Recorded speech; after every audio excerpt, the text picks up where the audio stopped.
Ladies and gentlemen, you've heard their point. Now, hear the counterpoint on Libertarian Counterpoint podcasts. And thank you for joining us this evening. We have a special conversation with my friend and colleague, Oscar Herrera. Oscar, last time we got to talk to you it was almost a year ago now, wasn't it? And we were kind of in the dog days of that campaign. And you are now a seasoned politician because you had a 3-year, it was almost a 3-year campaign, wasn't it? A little over 2? Yeah, no. I mean, I thought about it for a long time, but no, I was not in the running for that long. No, once you start once you start seriously thinking about it, it becomes a weight on your head, and that's when I start. Yeah. So whenever you start thinking about it, Yeah. that's when I personally start the clock. So, Yeah. so my clock is a little bit longer than other people's. I don't wait for the paperwork. I wait when you start mentally working on yourself, because that's when the weight starts to hit you. Yeah, and that was a good 2.5 years then. So a good 2.5-year run. That's a long time. Mine was about a year. Because I did kind of the short one. No one else was running against my opponent, and so we did a quick write-in campaign. Slipped in the top 2, and got to be on the candidacy. Very few libertarians get to achieve their ultimate goal. I got about 26% in a 2-person race. It's hard to know this year how well that is. Other libertarians in California got about 11%, but they were in a more difficult district than I was. So it's hard to know if I got, the anti-vote, or, it's just hard to know. So where'd you end up? I got 3.2% of the vote, Mm-hmm. which was the average across all Ohio candidates, was above 3%. Kind of wish the top of the ticket got 3%, because that would have retained his ballot access. But whatever. I mean, we're not afraid of the work. Yeah, clearly, Oscar's never been afraid of the work, and which brings us to actually my other point. You announced yesterday that you've joined the National Guard, the Ohio National Guard. Congratulations! You've always been a young man who looked like he wanted to help his community for more than himself. And I think anything anybody does to kind of go down that path, I always the National Guard, military, I'm far too much of a hippie for that. So people who can actually do that, I appreciate. We need those kind of things. Yeah, it's something I've been wanting to do for years. I tried when I was 17, 18, didn't pass the physical component of it. Now that I'm a little bit older, wiser, not still young at heart and in age, but it was, post-election life kind of gives you some clarity too. Mm-hmm. And then I was like, you know what? I need something to motivate me, keep me disciplined, because it's kind of, when you're in campaign mode, that keeps you accountable, disciplined, and everything. And now that I'm kind of free from that constraint in a way, I needed something that would give me like one, discipline, training, but also just consistency throughout the next few years. So, because I don't know for you, but there was stuff I had to do on a weekly basis on the campaign trail, and my mindset was I have to do this on a Thursday, and to the point where now, let's say it's January now, my mindset's still there, that I'm like, I could be at the gym and I can't stay another half hour because I have to do this. I'm like, oh wait, that's over with. Yeah. So well, that is true. The campaign trail it's a tough task, and especially when you've been on it for a long time. Even I figure mine's short. I watched a lot of you guys, out there working for these years, running the campaigns for literally years. I'm going, I don't know how y'all do it. I really don't. So I appreciate you guys. It takes the energy of youth. I don't know how people my age are out there running for office. It's a physical and mental drain. And speaking of that mental drain, when the campaign was over and that weight was lifted, for me, it took a while for me to kind of readjust back to normal life. Did you have kind of that same problem? Yeah, I did. It was the day of the election, I was very nervous. Early numbers weren't good for me. So I was kind of, you beat yourself up because you're like, I could have done this, I could have done that, a little bit more effort. But at the end of the day, I just told myself, I did the best I could. First campaign ever. Virtually no name recognition going in, obviously, compared to my other two opponents who are a little bit more established in the community. And I'm just like, 3%, it's a start. It's not the number I wanted, but it's a start for greater things. And, it was just weird having a lot of open time because you're not doing interviews, you're not doing podcasts, you're not calling people, knocking doors. So it's like adjusting yourself to pretty much it's like losing a job. Like, what do you do now? Yeah, kind of, because there's this whole section of your thought process that no longer has to function. You no longer have to always think like a politician. Now, I've got, the TV show, and I'm chair of the Libertarian Party, and, you don't have any of that to kind of fill some of that. But I ended up having to take a break. I kind of did kind of my minimal political activities for about, almost 2 months. I think I almost ended up having to take a break. And part of that was just so I can absorb the experience and kind of learn some lessons. As what have I learned? Because I learned a lot about myself. I learned a lot about my community. I learned a lot about how politics actually works versus how we all kind of think it works. And, and trying to kind of absorb all that and take your lessons. And so you can go back and you can talk to, in our case, fellow libertarians or your community and say, well, what have we learned? Like, one of the things that struck me is that during my campaign, my biggest issues that kind of resonated had nothing to do with the pandemic. It had nothing to do with racial justice, despite those being big, huge issues. It was basics. It was transparency and accountability from bureaucracy. And it was water issues. The single biggest issue I had was basic issues with the water board and issues with transparency, just wanting to know what's going on. And those were the two single biggest issues in my campaign. So what did you kind of learn about something like that? I think on the campaign side, I learned that I needed to be more reliant on other people and just have a little bit more hands-off approach. I like to micromanage a lot. Like, I like to have my input in every little thing. That's just how I am. But coming back, I'm like, maybe I should have just trusted the people in my campaign a little bit more on just like a little bit more free reign on some stuff. But for next time, I'll remember that. But like on the issue side, like it was very hard to like. I was the first libertarian a lot of people ran into. If you probably ran into that same circumstances, they're like, "What's a libertarian?" And you do your best to explain. And in my public appearances, I would always do like, "Hey, my name's Oscar. I'm the libertarian candidate. If you don't know what a libertarian is," and I just ran out over key issues. Do you believe in economic prosperity? Yes. Do you believe in individual liberty? Yes. And just 2 or 3 other points. I'm like, all right, since all of you guys raised your hands, you're all libertarians now, and I look forward to your vote in November. And I got a like really good response to that. I got a few people from the Democrats and Republicans saying yes to my questions. I got one of my opponents to admit he was a libertarian. And when I saw that, I'm like, and I see my Republican opponent admit to being a libertarian. And I'm looking forward to him dropping out and endorsing me. Just a little jab in there. Little place of fun. Yeah. Just to like add some levity to the room. And well, especially this year, right?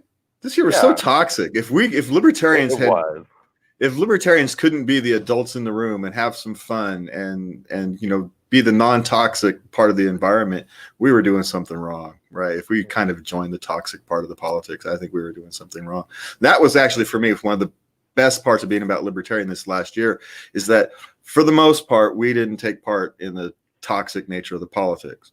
It's not saying we didn't participate in any, because that would be a lie, right? We did have some, and we're human. We get caught up in our emotions just like anybody else. And you have moments or days where you say things or you behave in ways where a week later you're going, I probably should have approached that differently. And as a campaign, when you're running a campaign, that's very dangerous, because I don't know if you saw, I did videos often, 3-4 times a week, short 5-10 minute videos. And I'd have a little thing. Okay, I'm going to get up there and talk about something today. And then when the camera was gone, she'd point to me and I'd talk about something completely different because whatever was on my mind. And so I had very difficult time with that political filter.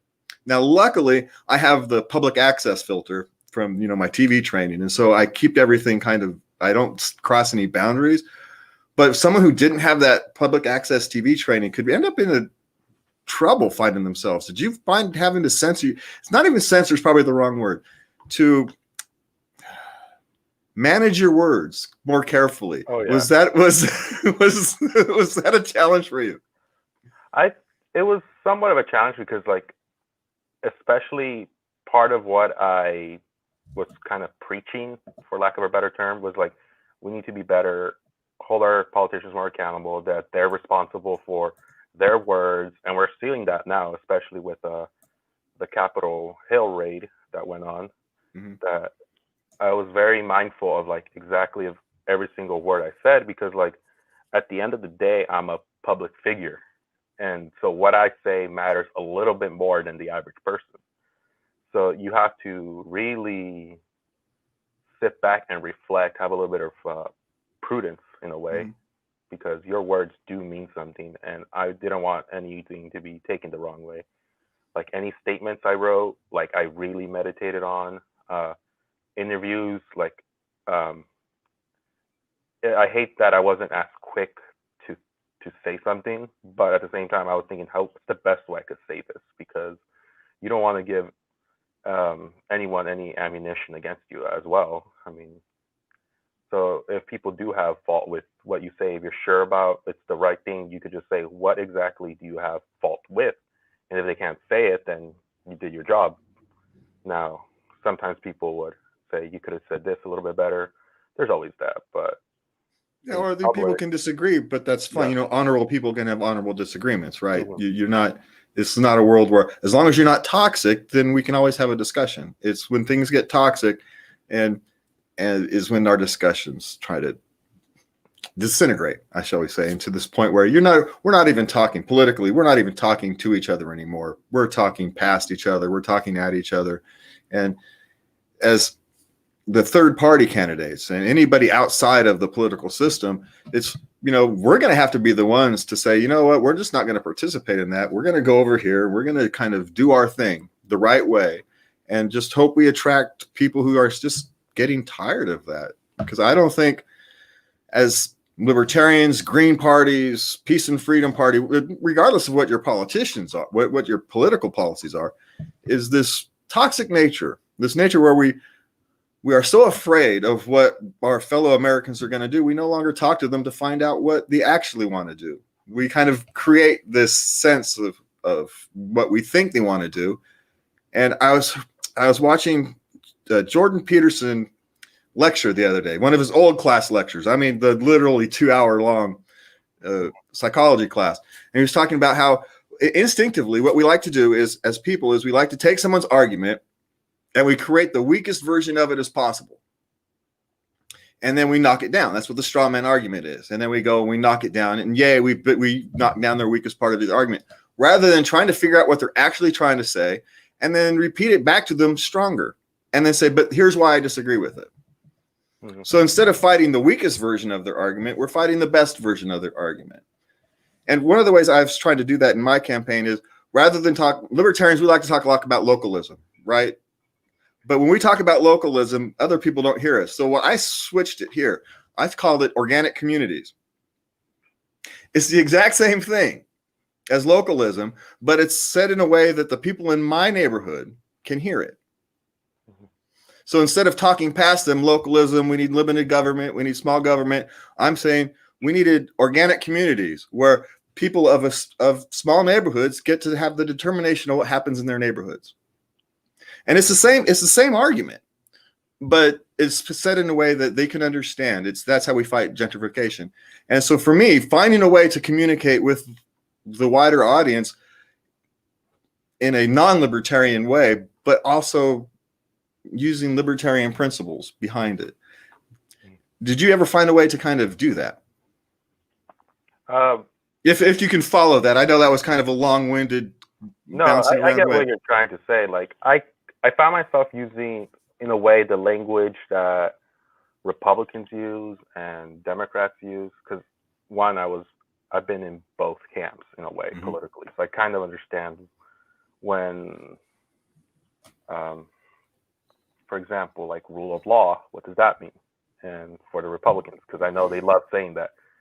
And then for Democrats, what does on diversity, racism, and all that stuff talk their points?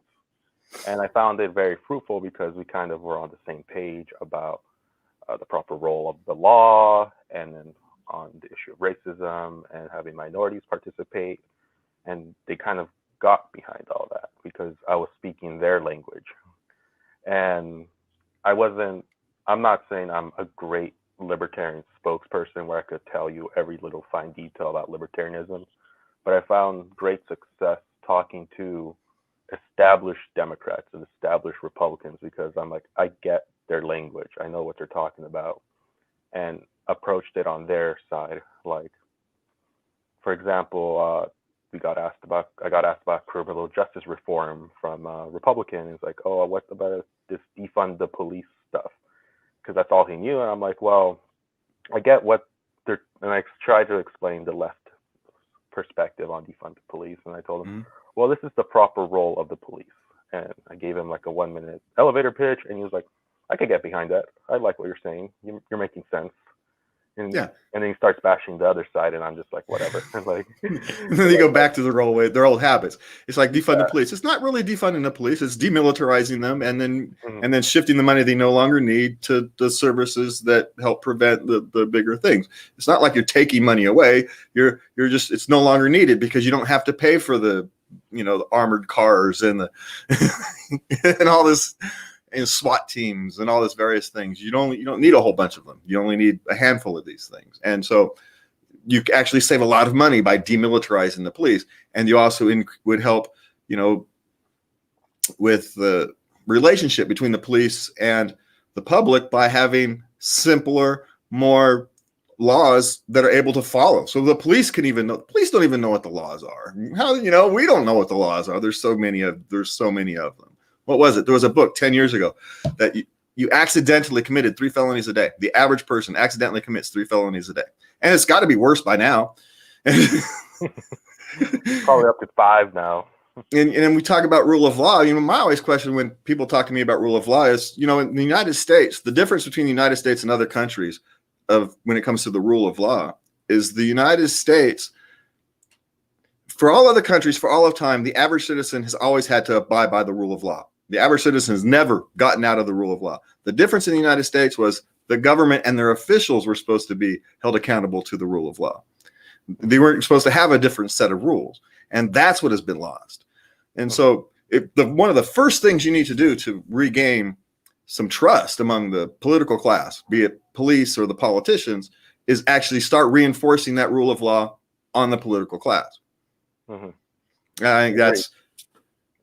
goes right back to the transparency issue where we hit, is that people are tired of, it's like Animal Farm. It's like, they're the pigs and we're everybody else. Some animals are more equal than others. Yeah, all animals are equal, but some animals are more equal than others. And it's that frustration. Even people who are politically different than me, who had no intent on voting for me, would agree with me on the need for even a radical transparency, a radical view on transparency. My actually single biggest video was radical transparency. It was when I sat there and had to talk about radical transparency, and that accountability does not necessarily mean punishment. It means making sure you understand what the hell happened so you can fix it. Because, you can't fix it until you understand what actually happened. And you can't actually understand what happened until you hold yourself accountable. It's not actually about holding other people accountable. It's holding yourself accountable. And by holding yourself accountable and telling the public that, here, look, this is what I did to screw up, and here's what we're going to do to kind of work our way through it, that builds trust. And I don't know about you, but like EDD here in California, there's 1.4 million of us who haven't had an unemployment check in 6 weeks. And I've got libertarians who are coming to me saying, what are we supposed to do? I've maxed out my credit cards. I've avoided, going on public aid, but they've closed my businesses down. I can't, I'm at the end of my rope. and now I'm supposed to trust this. And so, going, well, you've paid all this money in, so don't feel bad about getting it. You've paid the money in for the system, right? And they're going to give it to you anyway, so you might as well take it. They destroyed your business. They took, and this is compensation. So don't feel guilty. If you want to feel anything, feel that they're not giving you back enough.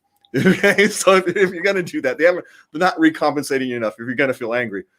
And I get that you're going to be disappointed and you're going to be reluctant to get to the services that you pay for.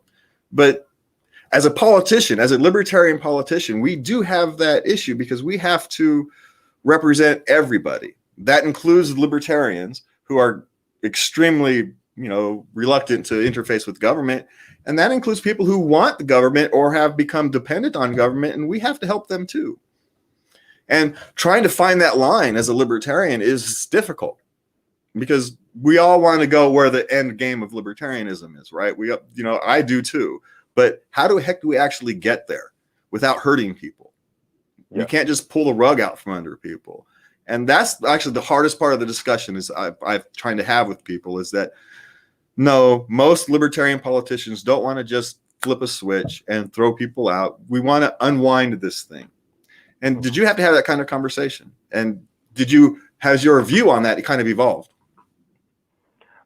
I really haven't had that welfare discussion with anyone on the campaign trail, thankfully, because that is one, because a lot of people here are reliant on aid, food stamps, health, Medicaid, especially being an older generation, the majority of the people that live here.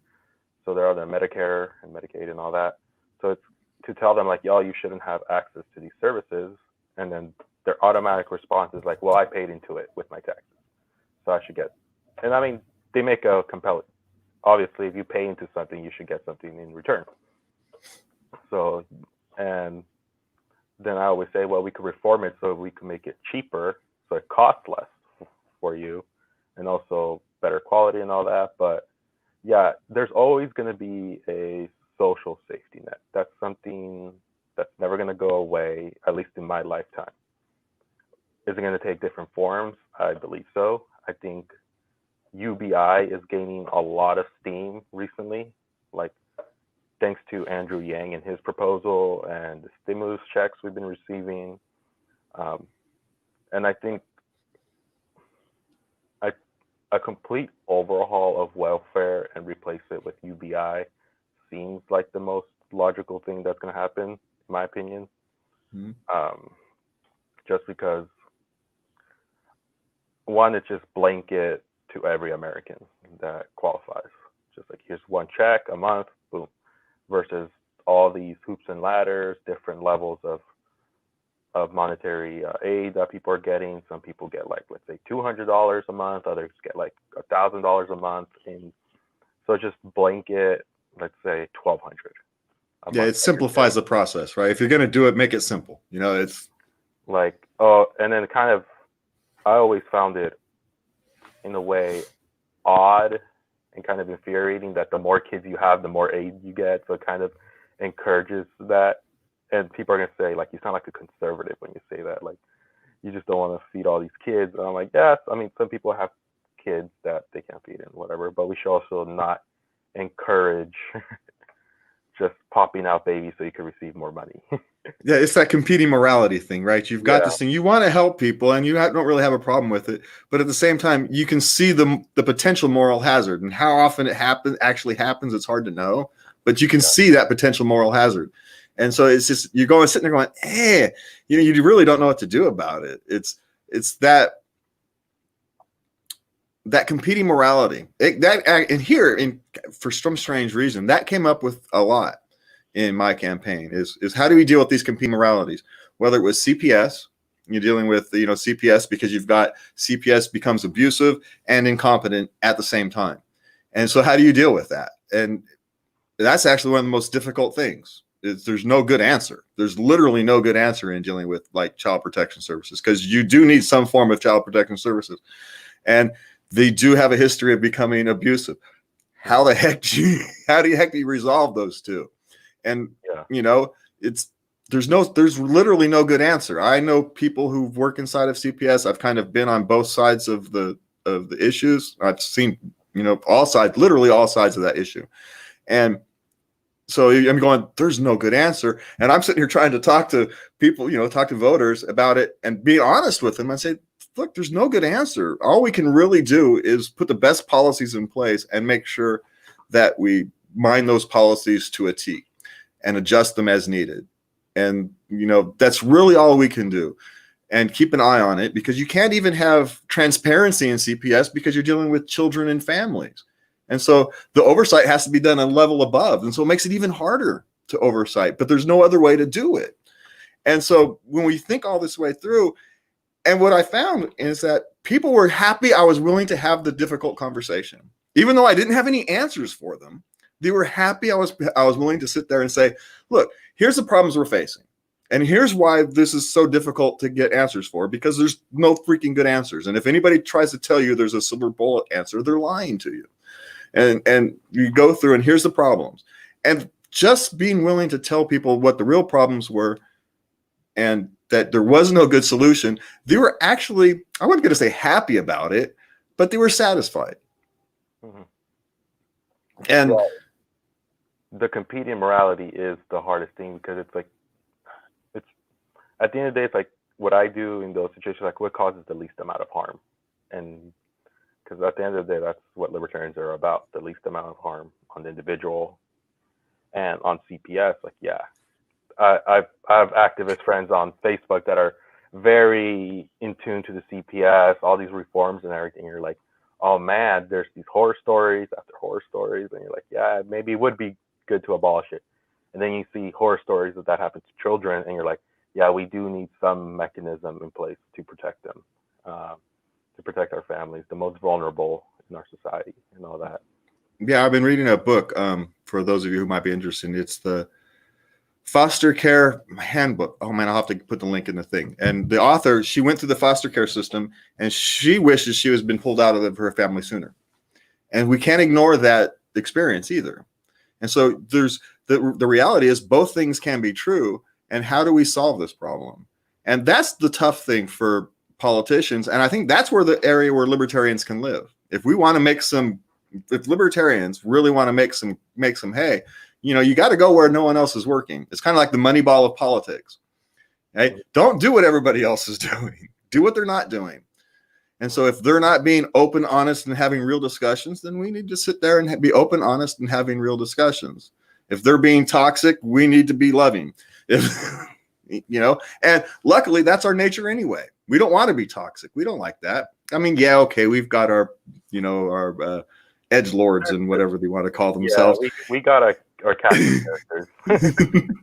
We've got the group, but for the most part, they're just out for laughs. They're not actually out being toxic. Now, you can say it reaches a toxic level, but for the most part, they're just out for laughs. But yeah, I think the LP, from what I've seen, especially in like the last 2 years, has been really good at accountability and keeping everyone in check, especially seeing how much more high profile we're becoming, especially in the wake of the 2016 election. And I think partly is because of the leadership we've experienced with Joe Bishop Henchman and the likes of them. We have a good LNC, and I've been noticing a better, there's always going to be toxicity, but like it's better handled now. There's no risk of it getting out and affecting our public perception as much as I say other years, but we've been pretty good at managing all that. A lot more responsibility. I think people are starting to get the weight of what a political party can be, so they're kind of restraining themselves from being those edgelords and detriments to the party. Yeah. Well, the more of us that run for office, the more of us who become politicians rather than activists, I think it becomes, the party will become more of a political party. I've always said, that we have the United States, not just the libertarians, has an activist problem. Is activists drive far too much of the conversation, which driving the conversation is kind of one thing, but they drive far too much of the policy. Like here in California, activists essentially run the state. Democrat activists, they run the state. It's not Democrat politicians that run the state. It's the activists that run the state. And that's a problem because politicians, by their nature, they think about all the various competing moralities and whether they may land on one side or the other more often. They're actually taking the time to contemplate it. Activists, they don't think about it. They think about whatever they're activating about, and anything else kind of becomes secondary. Like it's AB 5 here, this whole gig worker laws, right? There was the National Act. They've got a national act that they want to do now. They're talking about the AB 5 National Act. It's where they're makes it very hard to be an independent contractor. And no matter how many times independent contractors saying, you guys aren't focusing on what we want, it says, well, you should want to be an employee. We don't want to be an employee. But these big evil corporations are abusing you. No, we don't want to be part of the big evil corporation. That's why we're independent contractors. We just want their money. We don't want to be tied to them. We just want their money. And they wouldn't listen. And they say, well, but being an employee is better. No, it's not. Not always. And there's times when it is. If you want to be an employee, great. But don't force those of us who don't want to be an employee into being an employee. And so that kind of, for me, I say there's an activist problem. And how we deal with that act. And problem is probably too strong of a word, because there's nothing inherently wrong with being an activist. It's when there's too many activists in the kitchen, right? You need a few activists in the kitchen. You need them. That's what the experiment. They help you, they make your food better. They tell you what you've done wrong. But you need the main chefs to do the main cooking. You need people who are not to be activists to do the cooking. And so we all talk about this, the issues with why is politics so toxic? Well, if you have a bunch of activists running politics, you're going to get a toxic political nature. It's just kind of because the activists are very emotionally driven. They make the emotional cases, and then they want emotional policy. I mean, it makes sense. Look, when you're trying to engage the everyday voter, what's the easiest way to do that? Engage their emotions. And not much reason. But whereas politicians, different mindset. You have to very legal, very rigid standards. There's already precedents in place, and we have to think about those. Where in activism, just rally the troops, get them behind the cause, and force public pressure on the issue. Whereas politicians are like, all right, obviously they have to listen to public pressure because that's their job. They have to listen to the people, but it has to be very logical, make sense, as idealistic as that sounds, because sometimes. Yeah, well, it's one of the things. It's literally impossible, right? You can't actually serve all the people, but you can listen to them. And, that's what I always say. You can't do what everything wants. It's not possible, but you can listen to everybody. You can make everybody feel heard. And the thing that irritates me enough is you get like activists to say, we are the 99%. Well, no, you're not. You clearly aren't speaking for 99% of the people. And so. And especially like 99% of what? In what context? Like of America, maybe, but of the world, you are in the 1%. If you I think it's like if you make over 3,000, it's a very low number. That if you make over this amount of money, you're already in the 1% of the whole world, because just of how many people live in absolute poverty. It's like that run. Like they're like, oh, we're oppressed here. Yeah, try living on dollars a day. Our 99% is the 1% worldwide. It really is. It's kind like, of. At what scale are we talking at here? Like, but it's not even. It's like we speak for workers. Like, no, you don't. You speak for union workers, or you speak for your group. Like, I can't sit here and say I speak for everybody in Sacramento County. I can speak for the libertarians of Sacramento County. I can maybe make an argument I speak for the 50,000 people who voted for me, at least for a short period of time. That's a tenuous argument at best, but I can, you can at least have some argument to it. But that's it. I can't say I speak for any more than that. It's because that's it. I'm chair of the Libertarian Party of Sacramento County. I can speak for the libertarians of Sacramento County. That's it. That's all I get to speak for. It's the thing here. Like, I could speak for the 3.2% of people who voted for me. At the end of the day, you can only speak for yourself. I say, like, we're all super individualistic. Like, you and I have different needs, different wants, different goals politically. And I can't say, oh, I speak for James here. Like, he's a libertarian. I'm speaking for him. Maybe on libertarian issues. Maybe. Because well, yeah, right. Because maybe one day you're like, Oscar's not a real libertarian. We'll get into those arguments. Libertarians can't agree on the color blue. It's actually teal. That's not blue. That's sky of desert or desert sky or something. Yeah, who knows? We can't agree on anything. And if we do find something, if we do agree on something, they'll talk about it until they find something about it to disagree on. It's just our nature. Okay, so what did you learn about yourself, Oscar? We got a few minutes before we'll let you go. What did you learn about yourself? I learned that, my journey is not over. I'd kind of thought I went from a person who had been homebound, literally 15 years ago, I couldn't leave the house.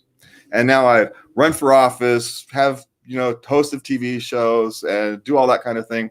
And I learned that I was much more ready for this type of thing than I thought I was. Mm-hmm. And I learned that I didn't have to work as hard as I thought I was going to have to slip into that politician mindset. So, at the end of the day, when you kind of reflect back on your journey, what did you learn about yourself? That I'm capable of more things than I originally thought of, because I always viewed I've always been the quiet guy, back of the classroom, just minding his own business. And now I have to be the politician up front, the leader of the group, the spokesperson. And I always hated public speaking.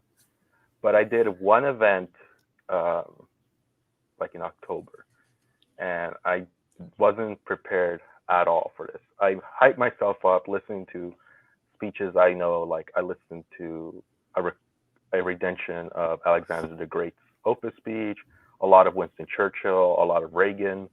Winston Churchill and Ronald Reagan I consider my speaker role models. I just love the way they speak, and I always say about Ronald Reagan, regardless of your views of his politics, you can't help but be stirred to emotion by his speeches. And that's kind of what I aspire to. So, and then the mayor of the city come up to me and it's like, you know what? I can't believe, how old are you? 24 at the time. I'm like, what? 24 and you're already out speaking all these people who've been in politics for like years and decades. And I realized then that I was finding my voice, my passion, what I was good at, and that was public speaking, something I always hated. So I was like, I overcame some fears in that regard, not to be afraid to put my voice out there, not to be afraid to take charge, take lead, that I actually am capable of change in whatever capacity, that people actually do look up to me, and they still do. It's weird getting stopped still on the street, like, hey, you're Oscar, you ran for office. Yeah, I voted for you. It's nice to actually meet you now. So it's not to be afraid that I am capable of these things, to be out there, be not so afraid of taking the charge and standing up. And really, the big thing was just finding my voice and utilizing it. And I don't think this is going to be the last time I run for office. I'll probably give it another 4 years, take a good break. Take a break, consider making, yeah, no, that's, it's, no, go ahead, really, please. And really establish myself as a presence in some way or form in the community. Obviously, still comment on political happenings in Ohio and the community, and maybe go again in 4 years for state rep. I think it was a good start, and I think it still remains a good start for politics.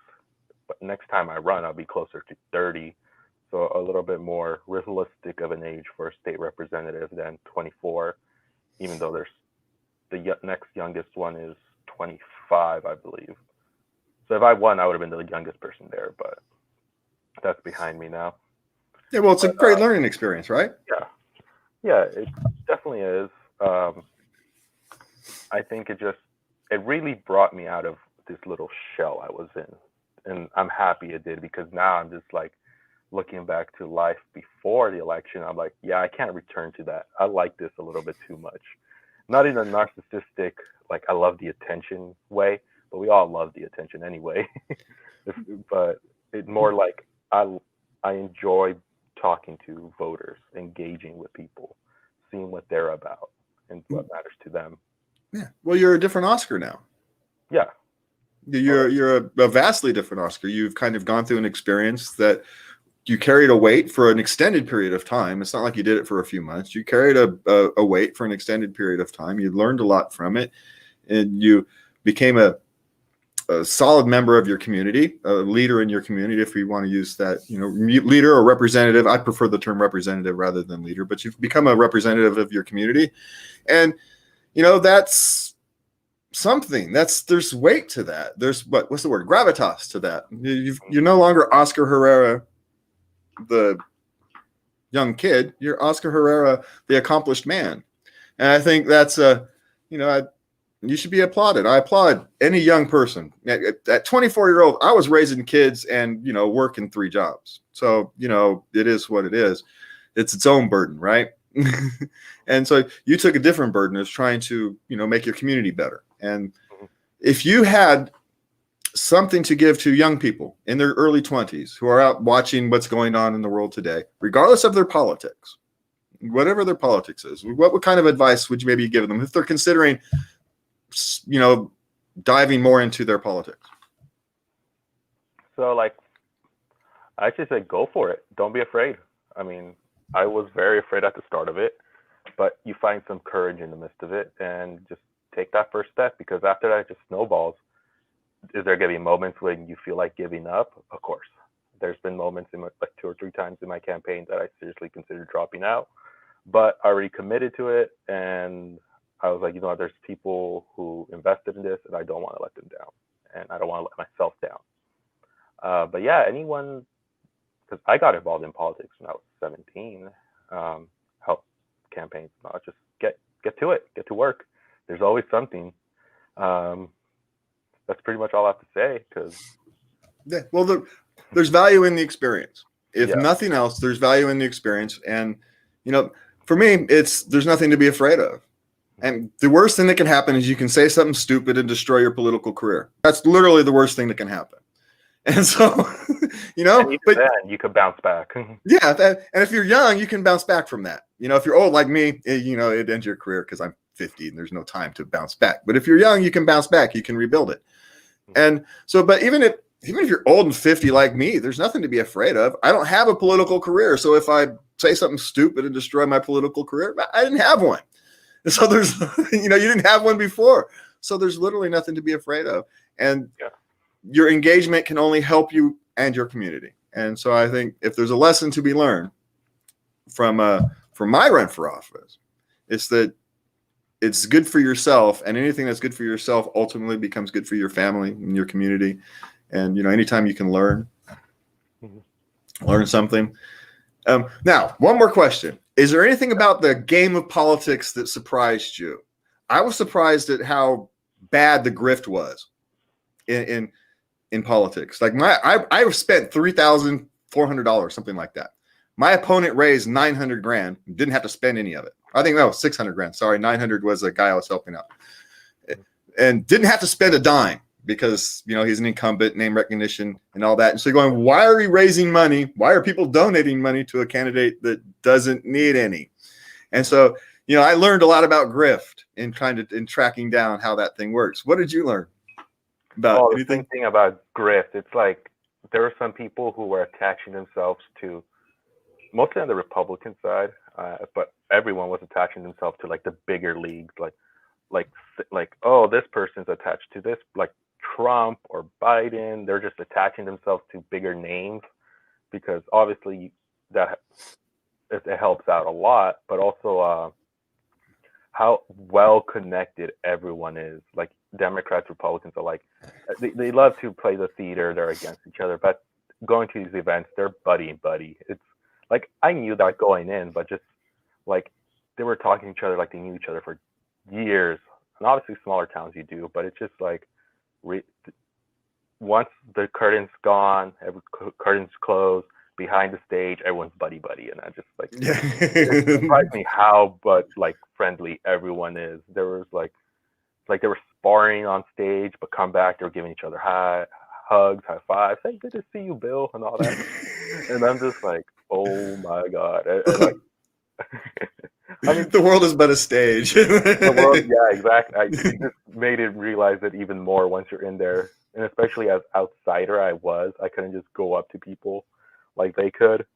So it's like, oh man, I really need to like get connected with these people. Yeah, it's crazy. It is crazy.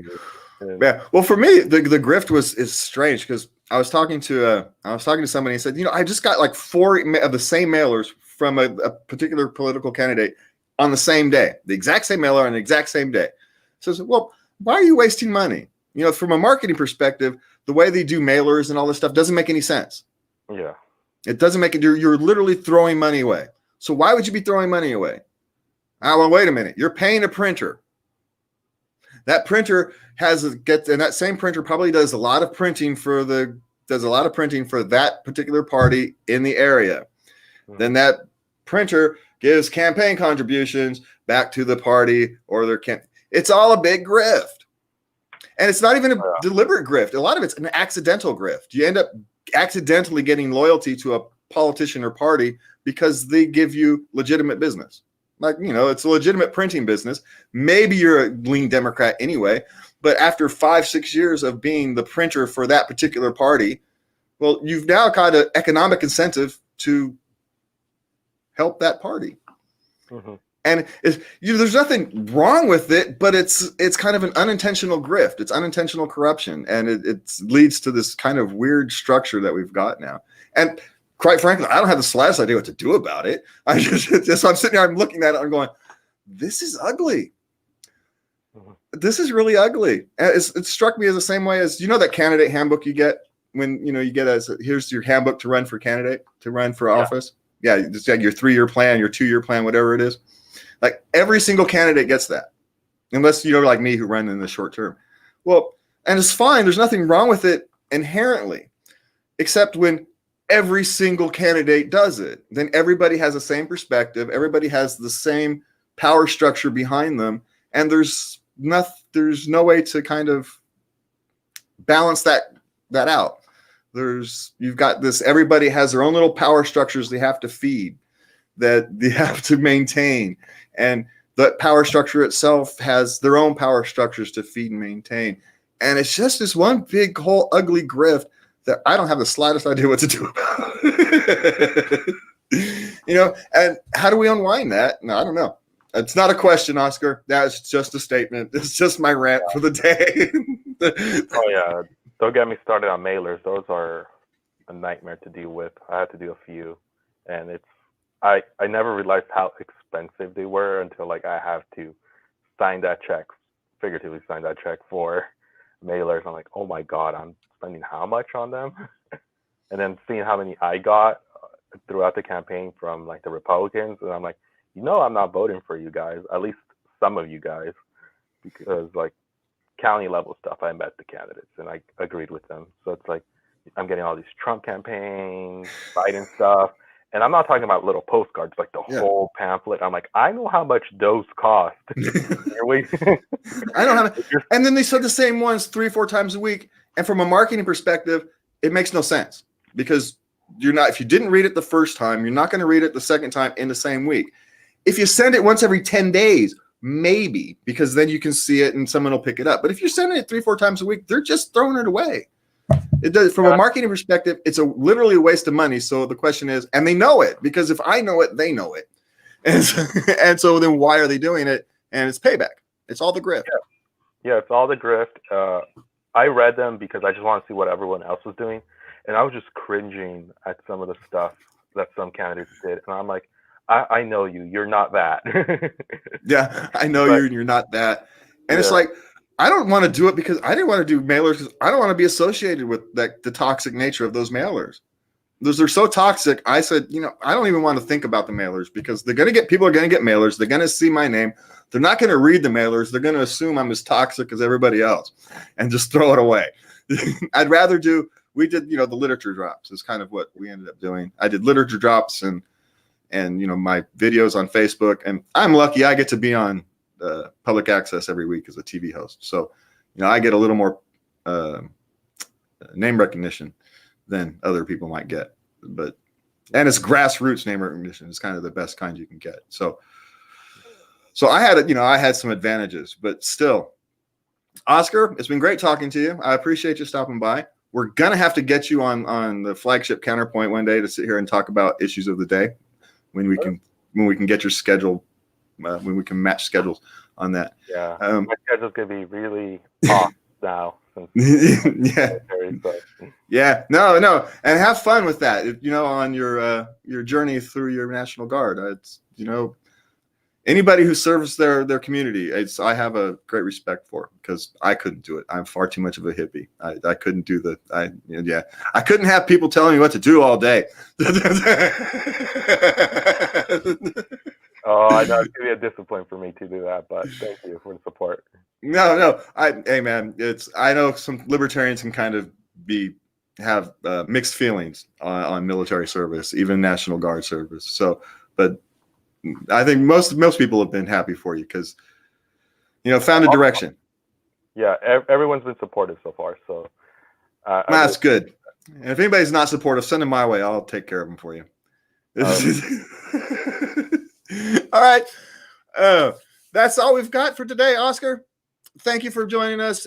You can catch us at, let me get these things up. I completely forgot about banners. I was so interested in our conversation. You can catch us at libertariancounterpoint.com. You can catch the normal podcast at Anchor FM/Libertarian Counterpoint and the Facebook /The Libertarian Counterpoint. I don't know why we had to do that. So it is. Oscar, it's been great talking to you. For everybody else, thanks for listening, and please remember to love everybody.